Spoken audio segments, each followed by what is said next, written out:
কানপুরের green park স্টেডিয়ামে একদিকে চলছে বাংলাদেশ ভারত টেস্ট সিরিজের দ্বিতীয় ম্যাচ, অপরদিকে এই স্টেডিয়ামেরই বাইরে আন্দোলন করছে একদল মানুষ।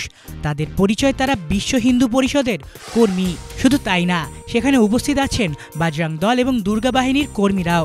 বেশ কয়েকদিন আগেই তারা ভারত সরকারকে চিঠি দিয়েছিল যেন বাংলাদেশের বিপক্ষে এই টেস্ট সিরিজ বাতিল করা হয়। তবে কানপুরেই রীতিমতো চলছে এই টেস্টটি, আর এ কারণে আন্দোলনে নেমেছে হিন্দুত্ববাদী এই সংগঠনগুলো। মূলত 5ই আগস্ট বাংলাদেশের রাজনৈতিক পট পরিবর্তনের পর থেকেই ভারতের বেশ কয়েকটি গণমাধ্যম বাংলাদেশে হিন্দু জনগোষ্ঠীর ওপর নিপীড়নের বেশ কিছু ভুয়া খবর প্রকাশ করে, আর এগুলো বাদ বিচার না করেই রীতিমতো নানাভাবে হুমকি দিতে থাকে বিশ্ব হিন্দু পরিষদের মতো বেশ কিছু উগ্র হিন্দুত্ববাদী সংগঠন, যেখানে তাদের মূল দাবি এই সিরিজকে বাতিল করা। এমনকি বয়কট বাংলাদেশ সিরিজ সম্বলিত বেশ কিছু ব্যানার নিয়েও হাজির হন তারা। বাংলাদেশে হিন্দুরা নিপীড়িত হচ্ছে, টেস্ট সিরিজটি যেন ভারতের মাটিতে না হয়, এই কারণে আমরা ভারত সরকারকে চিঠিও দিয়েছিলাম, কিন্তু তারা তা করেনি। এটি দেখে আমরা হিন্দুরা বেশ দুঃখ পেয়েছি।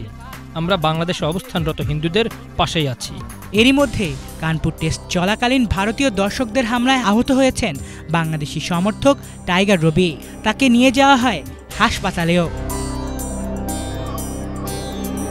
এদিকে এক গোমর পরিস্থিতি বিরাজ করছে দেশের ক্রিকেট পাড়ায়, কারণ একদিন আগেই টেস্ট এবং টি-20 ক্রিকেট থেকে অবসরের ঘোষণা দিয়েছেন অলরাউন্ডার সাকিব আল হাসান।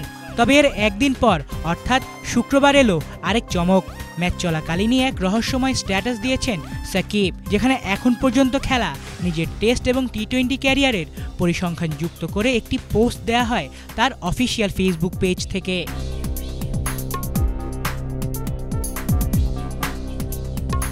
দেশের মাটিতে দক্ষিণ আফ্রিকার বিপক্ষে টেস্ট খেলেই এই ফর্মেট থেকে বিদায় নিতে চান তিনি। তবে তার দেশে ফেরাও যে আটকে আছে নানা যদি কিন্তুর মধ্যেই।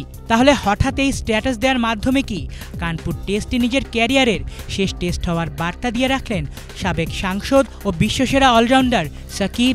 প্রশ্নটা আপনাদের কাছেই তোলা রইল। আলিফ Chowdhury, Bangla vision news desk.